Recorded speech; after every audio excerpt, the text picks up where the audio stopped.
10장 56절에서 59절까지 한 절씩 교도하겠습니다. 내 살을 먹고 내 피를 마시는 자는 내 안에 거하고 나도 그의 안에 거하나니 내가 아버지로 말미암아 사는 것 같이 나는 먹는 쌀이고 나로 말미암아 살리라. 이것은 하늘에서 내려온 떡이니 조상들이 먹고도 죽은 그것과 같지 아니하여 이 떡을 먹는 자는 영원히 살리라. 이 말씀은 예수께서 가까운 내 땅에서 주실 때에 하셨느니라. 아멘. 참된 살과 참된 음료를 먹는 유익이 무엇이냐? 참된 살과 참된 음료니까 참 복은 무엇이냐 말이죠. 그 참된 걸 먹으면 첫째는요, 그리스도와 하나가 됩니다. 그분이 내 안에, 내가 그분 안에. 요몸 저 뒤에 가면은 포도나무 이야기 있지 않습니까? 포도나무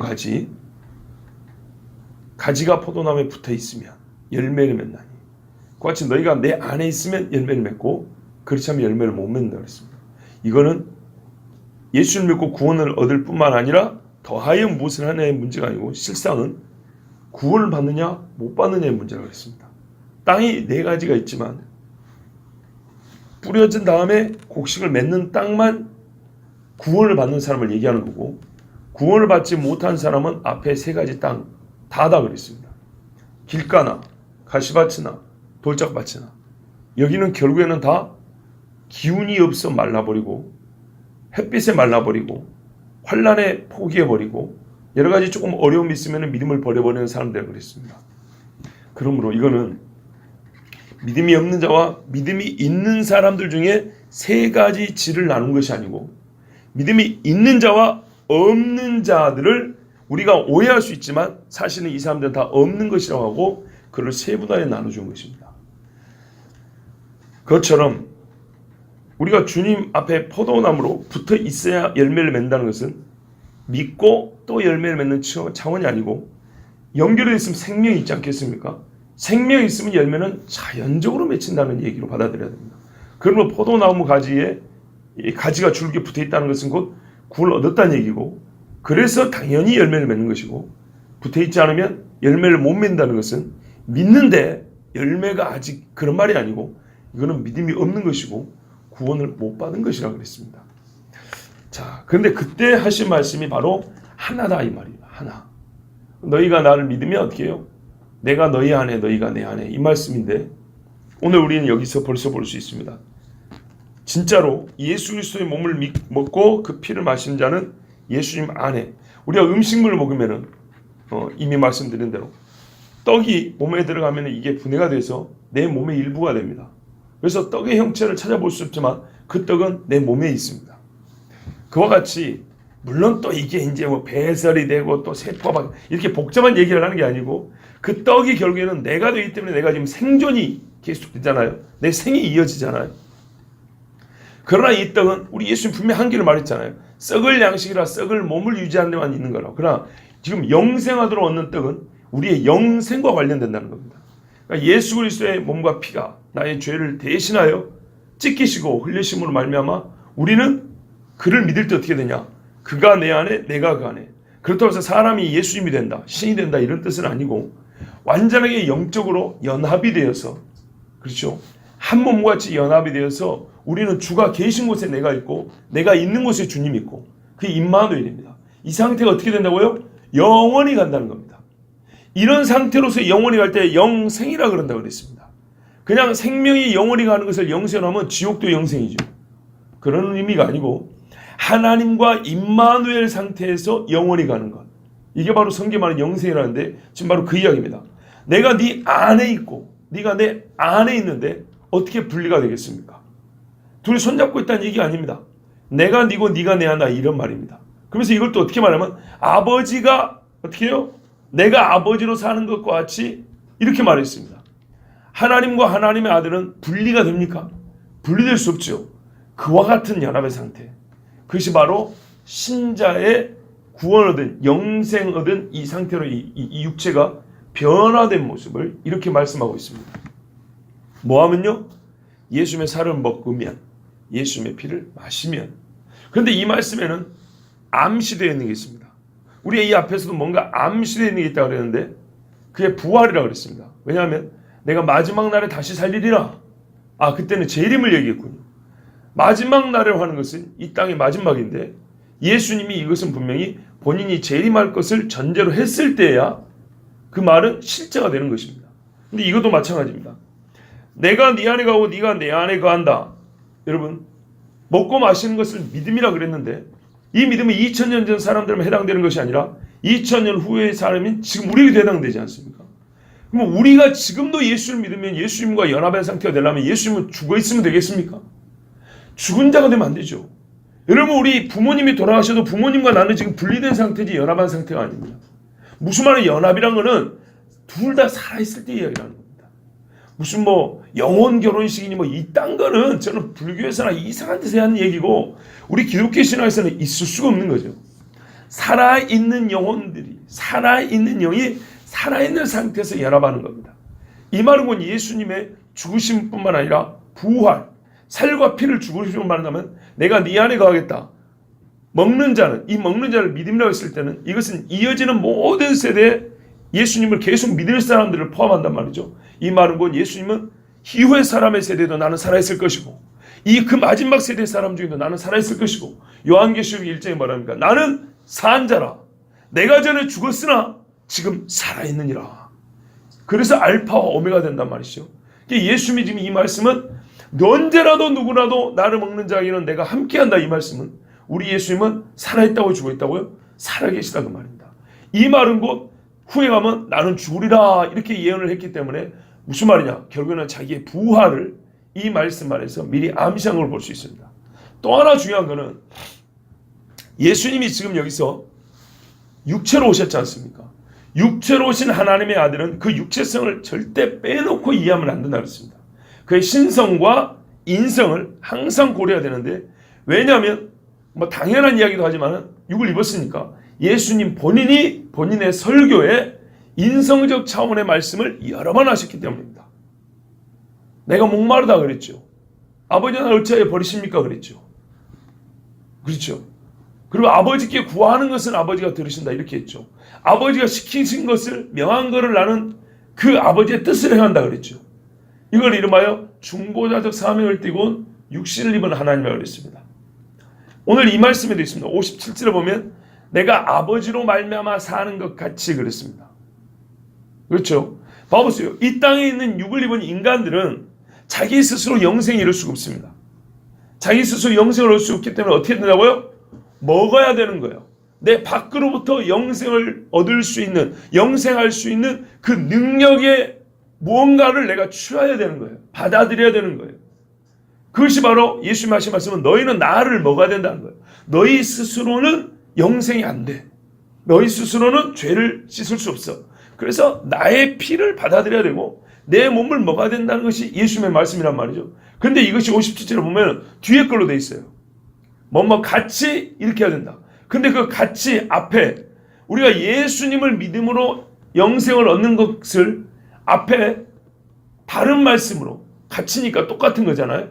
그 뭐냐면 내가 아버지로 말미암아 아버지를 인하여 사는 것 같이 그랬어요.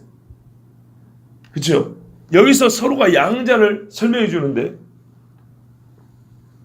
어제 말씀드린 대로 예수님은 아버지를 뜯어먹고 살지 않습니다. 그런데 예수님이 아버지로 인하여 사는 것 같이 우리가 주님과 함께한다. 주로 말미암아 산다 할 때 이것은 육을 뜯어먹는 것이 아니고 피를 실제로 막 꿀꺽꿀꺽 마시는 것이 아니고 완전한 연합의 상태, 의지하며 믿음으로 연합의 상태라고 그랬고요. 근데 이제 이쪽 반대편을 이렇게 보면 우리가 예수 그리스도를 먹음으로 사는 것 같이 인자이신 예수님은 아버지로 인하여 산단 말이에요. 아버지로 말미암아. 이건 무슨 말인가? 인자로 이 땅에 온 하나님의 아들 예수님은 어떻게 해요? 그의 육체의 때의 생명은 누구에게 맡겨져 있어요? 하나님 아버지께 맡겨 있죠. 신성적 차원에서 아니라 내가 육을 입고 이 땅에 왔을 때 나로부터 이 육의 때를 다 그러니까는 육을 입고 죽지 않냐고 영을 사는 게 아니라 찌르면 죽잖아요. 그죠? 그 말은 뭐냐면 이 육이 존재하는 동안의 생명은 누구를 의존한다는 얘기예요? 하나님 아버지를 의존한다는 얘기입니다. 하나님 아버지를 의존하여 나는 이 땅에서 지금 살고 있다는 겁니다. 양자가 서로 설명해 줍니다. 곧 하나님의 아들 예수님의 완전한 성육신 되심을 말해준 겁니다. 그래서 십자가에서 예수님이 그러잖아요. 아버지 어찌하여 나를 버리시나이까. 그리고 맨 마지막 말씀이 뭐예요? 아버지 내 영혼을 아버지께 의탁하나이다 그러잖아요. 그렇죠. 그리고 숨을 거둡니다. 영혼을 아버지께 의지합니다. 그런 차원입니다. 이게 이 땅에 육신으로 산 예수님은 그 영혼을 항상 아버지 하나님으로부터 그 생명력을 공급받고 보존을 받고 이 땅에 살았다는 것을 같이 얘기를 해줍니다. 그러니까 예수님이 죽음이 가능하기 때문에, 원래 보낼 때부터 죽으라고 보낸 것이니까 죽음이 가능한 존재로 왔기 때문에 마귀는 예수님을 죽이려고 안달을 했던 것이고, 그러나 하나님께서는 아무 때나 그 죽음을 허락하지 아니하시고 우리를 위하여 대속하는 대속제물로서의 사명을 감당하실 때, 바로 그때서야 하나님은 그의 죽음을 허락하신 겁니다. 그래서 예수님은 한편으로 이렇게 말했어요. 내가 너희를 위하여 죽지만 말면 내가 아버지께로 갈 때가 되었다 그랬다고. 그 갈 때, 내가 올라갈 때가 되었다. 아버지가 부른다는 거죠. 이제는 아버지가 정해놓은 때와 사명의 그 감당하는 완수의 때가 일치가 되기 때문에 바로 그때에 주님은 하나님이 부르셔서 올라왔습니다. 그러므로 그때까지 하나님께서 그 영혼을 뭐냐고요? 붙드시고 보존하셔. 예수님은 의탁하여, 아버지께 의탁하여 그 생애를 사셨던 겁니다. 그래서 이 말씀에 우리가 사실 예수님에 관하여 상당히 많은 것들을 알 수 있습니다. 그러니까 우리가 예수 그리스도를 말미암아 구원 얻고 영생 얻는다는 기본 진리 외에도 참 그렇다고 했잖아요. 메인 주제를 말씀하시면서도 그 메인 주제를 감싸고 있는 그걸 설교하실 때 그 메인 주제를 설교하시면서 예수님이 사용하신 말씀 안에 예수님 자신이 누군가를 끊임없이 또 다른 차원에서 더 폭넓게 우리에게 계속하여 가르쳐주고 보여주고 있습니다. 자, 그런데 예수님이 이제 마지막 이 설교의 이 가르침에 종결을 짓는데요. 이것은 하늘로서 내려온 떡이니 조상들이 먹고도 죽은 것과 같지 아니하여 이 떡을 먹는 자는 영원히 살리라. 내용상 이미 하셨던 말씀입니다.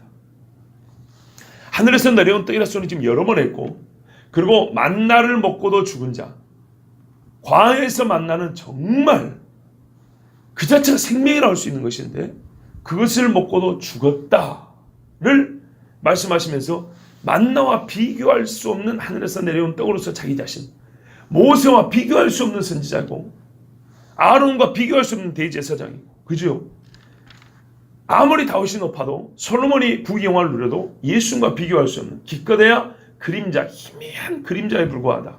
천사가 아무리 큰 능력을 갖고 있어도 천사는 어떻게 해요? 하나님이 부리는 종밖에 안 된다고 그랬어요.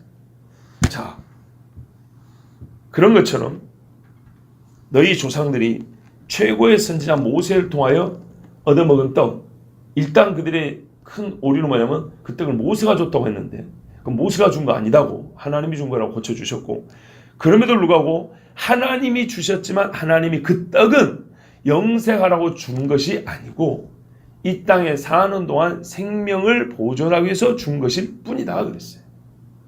아무리 먹어도 영원히 살 수 없다. 자, 이것을 다시 한번 반복하시면서 설교의 마무리를 지으셨습니다. 그런데 이 마무리를 지을 때 우리 주님이 분명히 유대인들이기 때문에 히브리어로 설교를 하셨겠지만, 이 히브리어로 설교를 하시지만 지금 우리 신약성은 헬라어로 번역이 되어 있단 말이죠. 헬라어를 원전으로 하고 있다면 이 헬라어가 히브리어로 설교하신 예수님의 말씀을 그래도 정확하게 헬라어로 번역을 했는데, 어떤 중요한 사실이 있냐면 여기 마지막 58절을 보면 먹고가 두 번 나옵니다. 먹고, 먹는, 즉 먹는다는 말이 두 번 나오죠. 너희 조상들은 하늘에서 내려온 떡, 즉 만나를 먹었다 했지 않습니까? 여기 먹는다는 말 그대로 먹는답니다. 그냥 먹었다는 행위를 그냥 말해주는 것뿐입니다. 그런데 그 다음에 그것과 같지 아니하여 이 떡을 먹는 자는 영원히 살리라 할 때 이 떡을 먹는 이렇게 돼 있죠.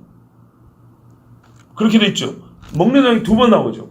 희한하게 우리말로는 먹는다는 말이 그 말인데 똑같은 말인데 헬라어에는 다르게 쓰여 있습니다. 앞에 거는 파고라고 먹고랬고, 이건 말 그대로 먹는 행위를 말하고, 두 번째는 트로고라는 말인데 이게 이제 변형해서 트로곤 이렇게 쓰는데 이게 무슨 말이냐면 이거는 먹는 행위만 말하는 게 아니고 먹음으로써 사는 것까지 포함하는 말입니다. 단어 자체가 참 말이 좋죠. 무슨 말이냐면 이 다양한 의미를 갖고 있는 어휘가 있어서 좋다는 겁니다. 어느 나라에 가면 색깔을 나타내는 말이 별로 없다잖아요. 왜? 이 동네는 색깔이 그렇게 다양하지 않아요. 눈 덮인 나라에 가면 그죠? 별로 그 다채로운 색깔을 볼 기회가 없어요. 그러다 보니까 뭐 하늘이나 보고 땅이나 보고 하니까 색깔을 나타내는 말이 별로 없어요. 우리나라는 기본적으로 빨주노초 파란보라는 그 순색도 있고 그럼 뭐라 그러죠? 원색이라는가요? 하여튼 뭐 그런 색뿐만 아니라 섞인 색깔도 많이 있잖아요. 그죠? 뭐라죠? 샛노랗 좀 진한 거, 샛노랗다, 뭐 짙푸른색, 뭐 또 이제 좀 애매한 것들은 뭐 어슴푸레, 뭐 이런 아주 그런 말이 많죠. 색깔을 나타내는 다양한 어휘가 있는 것처럼 헬라어에는 이렇게 같은 어떤 행위와 결과까지 이렇게 포함하는 그런 어휘가 우리보다 풍부한 것 같아요. 그래서 이 헬라어로 번역할 때 예수님의 말씀이 잘 나타나는데 무슨 말이냐면 너희 조상들은 하늘에서 내려온 떡을 먹고 분명히 육신이 산 건 산 거지만 영원히 영생을 얻는 것에 비하면 이건 사는 문제죠. 왜? 결국 죽었다 그랬잖아요. 그러니까 이거는 말할 때 예수님이 그거는 먹기는 했지. 먹었다. 여기에 강조되는 먹는다는 단어가 있고 예수님이 마지막에 나를 먹는 자 할 때 이 먹는다는 것은 그 먹는다는 말 안에 어떤 뜻이 포함된 단어를 썼냐면 먹고 죽는다가 아니라 먹음으로써 산다. 그런 뜻이 포함된 먹는다는 단어를 쓴 거예요. 이 단어를 다르게 썼다 이 말이에요. 그래서 예수님의 이 마지막 한마디는 결정적으로 하늘에서 내려온 만나는 먹고도 죽는 것이고 진짜 하늘에서 내려온 참 생명의 떡인 나를 먹는 자는 먹음으로써 산다. 이제 결정해라고 말입니다. 그리고 이 말씀을 분명하게 알아들었으므로 듣는 자들이 이제 60절인가요? 보면 그 이후에 이들의 반응이 기록이 되어 있습니다. 이들의 뭐랄까요? 최종적 반응입니다. 그 중간에는 자기 몸을 어떻게 뜯어먹여 준다는 얘기인가 뭐 이런 다투는 얘기가 있었지만 최종적인 그들의 응답은 60절 이하에 제자 중 여럿이 듣고 말하되 이 말씀은 어렵도다 누가 들을 수 있느냐. 그리고 66절을 말씀드렸죠. 떠나가 버렸다. 많은 이가 떠나가 버렸다. 그랬습니다. 이 말씀을 예수님이 어디서 하셨냐면 설교하신 장소는 가버나움 회당에서 가르치실 때 하셨느니라 그랬습니다. 설교를 듣는 사람들이 바뀐 그 구절, 바뀌었다라는 내용을 보여주지 않습니다.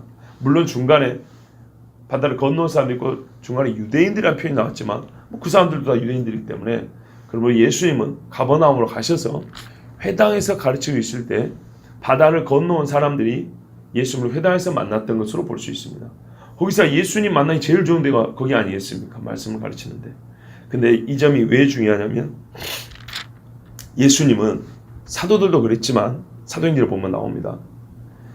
회당이 없는 곳에서는 어디서라도 가르쳤지만 회당이 있는 곳은 1차적으로 회당을 찾아갔다는 겁니다. 거기서 오히려 막 두드러 맞고 막 그랬잖아요. 왜 그랬을까요? 예수님이 뭐라 하신 말씀이 나는 이스라엘의 잃어버린 자를 찾으러 왔다 그랬습니다. 그러므로 회당을 먼저 가신 겁니다. 회당이란 이스라엘의 바벨론 포로기를 잡혀가고 또 전 세계로 흩어지면서 성전이 없지 않습니까? 성전이 파괴된 상태에서 그들의 신앙을 지켜나가기 위하고 또 민족 공동체의 민족성, 공동체성을 유지하기 위해서 하나님을 경배하기도 하고 성경을 배우고 가르치기도 하고 또한 같은 이스라엘 사람들끼리 교제도 하는 아주 종합적인 그런 공간, 모임의 장소가 회당입니다. 자, 바로 거기서 예수님은 항상 유대인들을 먼저 만나셨고 그들에게 말씀을 전했던 겁니다. 근데 이 점이 정말 중요한 이유가 있습니다. 우리 예수님이 나중에 잡혀가지고 죽기 전에 신문을 받습니다. 대제사장들에게 신문을 받을 때 여러 가지 질문을 받습니다. 거기에 대해 예수님이 별로 말씀을 안 하시는데 거짓 증인들이 오고 예수님에 대해서 막 거짓말쟁이들이 나올 때 예수님이 뭐라 하냐면 나는 어디 숨어서 말한 것이 아니고 그렇죠. 비밀이 말한 것이 아니고 나는 항상 드러내놓고 말했다. 그것을 말씀할 때 나는 회당에서 가르쳤다라는 말을 합니다. 그러니까 이런 말씀들 예수님이 회당에서 가르쳤다. 예수님이 어디 회당에서 말씀하셨다. 이 말은 예수님이 훗날에 재판을 받을 때 예수님을 재판하는 사람들의 불법성 반대로 예수님은 얼마나 자기 자신에 대하여 처음이나 마지막이나 진실하게 증언을 하시는지를 우리에게 보여줍니다. 요한복음만 하더라도 18장에 가면 20절 21절에 이렇게 말합니다. 예수께서 대답하시되 내가 드러내어 놓고 세상에 말하였노라. 나를 저 뒤에서 꿍꿍이 송 또 음모로 꾸민 사람 저 사람들 없는 데서 어떤 비밀 결사들을 조직하거나 아니면 밀교 의식을 행한 그런 이상한 인간으로 보지 말라는 거예요. 당신들이 정말로 나를 정죄하고 정말로 나를 재판하고자 한다면 증거는 공개되어 있는데 당신들이 지금 한 말은 내가 그 공개된 장소에서 한 말과 다르다 그 말이에요. 거짓말쟁이는 너희다 이런 말이죠. 모든 유대인들의 모이는 회당과 성전에서 항상 가르쳤고 은밀히는 아무것도 말하지 아니하였거늘. 예수님이 왜 이렇게 변호를 했겠어요? 그 사람들의 말이 꼭 이와 반대했기 때문이죠. 그 반대라는 말은 사실에 대한 반대뿐만 아니라 예수님의 신실함에 대한 믿지 않음, 예수님이 거짓말쟁이라고 말하는, 예수님이 틀렸다 말하는 근거로 이들이 이런 식으로 말했기 때문입니다. 당신은 은밀한 데서 이상한 것을 가르치고 이렇게 말한 겁니다. 항상 회당과 성전에서 항상 가르쳤고 은밀히는 아무것도 말하지 아니하였거늘 어찌하여 내게 묻느냐. 내가 3년 동안 똑같은 이야기를 공개적으로 했는데 왜 이제서 내가 무슨 은밀한 데서 몇 사람 모아놓고 얘기한 것처럼 왜 그걸 나한테 묻느냐. 정말 증거가 없어서 묻는 거냐. 내가 무슨 말을 하였는지 들은 자들에게 물어보라. 저희가 나의 하던 말을 아느니라. 거짓 증거로 나를 올무에 잡으려고 하지 말고 솔직한 말로 죽이고 싶다고 하든지 아니면은 증인들이 이렇게 널렸는데 마치 내가 은밀한 데서 조용히 그렇게 했던 것처럼 왜 나에게 그렇게 신문하느냐고 예수님 말씀하신 겁니다. 예수님의 이 마지막 증언은 끝까지 우리 주님이 정말 세상 모든 사람들의 구원을 위하여 자기 자신을 세상 빛으로 나타냈던 것을 말씀하고 있고요. 유대인들은 그 빛을 끝까지 감추기에 급급하여 예수님이 하신 모든 이 공개적인 말씀들을 이 재판 과정을 통해서 어떻게 하면 되도록이면 은밀한 곳에서 몇 사람의 소수의 비정상적인 유대인들의 정신 나간 집단의 모임으로 전락시키고 그렇게 폄하하기 위해서 예수님에게 신문을 해도 꼭 이런 식으로 했던 겁니다. 그러나 예수님은 바르게 말씀하십니다. 그래서 예수님이 그래서 증거한 장소도 참 중요한 겁니다. 근데 이를 성령께서는 정말 사도들을 감동시키사 요한에게 이 말씀 마지막 59절 같은 경우는 구원 얻는 진리하고 이렇게 표현되는지 모르지만 이 자체가 우리에게 구원을 주시는 진리는 아니에요. 예수님이 설교할 때마다 이거는 어디서 했다 저기서 했다 항상 그 장소에 기록되어 있는 건 아니에요. 어떤 경우는 우리가 추정해봐야 확인할 수 있는 데도 있어요. 그렇지 않습니까? 그러나 이렇게 한 번씩 콕콕 집어서 말씀을 해주시는 것은 우리가 예수 그리스도를 믿고 구원 얻는 데 있어서 추호라도 의심이 있거나 조금이라도 주의 말씀의 신실함에 대하여 우리가 고개를 갸우뚱하거나 세상 사람들의 오히려 그들의 그 사악한 음모에 우리의 마음이 휘둘려가지 않도록 그렇게 주님께서는 안전하게 우리가 들은 바와 믿는 바를 끝까지 지켜주시라고 아주 이렇게 안전장치를 마련해 주신 겁니다. 그리고 예수님은 역시 마지막 스스로 자기 자신을 드러내고 변호할 때 구차하게 변명한 게 아니고 나는 이미 너희가 듣는 데서 말하였으니 들은 자들에게 물어보고 들었던 너희가 너희 양심대로 고백을 해라. 이렇게 말씀하셨습니다. 그러므로 예수를 믿지 않는 자는 성경이 뭐라는가? 이미 심판을 받았느냐 그런 겁니다. 그들이 예수님을 심판하는 그 동시에 그들은 자기 자신을 심판하고 만 겁니다. 스스로 거짓말쟁인 것을 만왕의 왕이요 만주의 주여 심판 주신 예수님 앞에서 자기 입으로 말하기를 나는 거짓말쟁이요 말한 것과 같기 때문입니다. 그러나 예수님 우리에게 거짓말한 적이 없습니다. 예, 여러분, 만나를 먹은 사람은 죽었습니다. 그러나 예수 그리스도를 믿는 자는, 살아서 믿는 자는 죽음을 보지 아니하며 죽어서 믿는 자는 영생을 얻고 다시 주님이 오실 때 우리의 힘에 불려져 부활하여 항상 주와 함께 있을 것입니다. 기도하겠습니다. 하나님 아버지 감사합니다. 오늘도 우리와 함께 해주시고 생명과 은혜를 주시나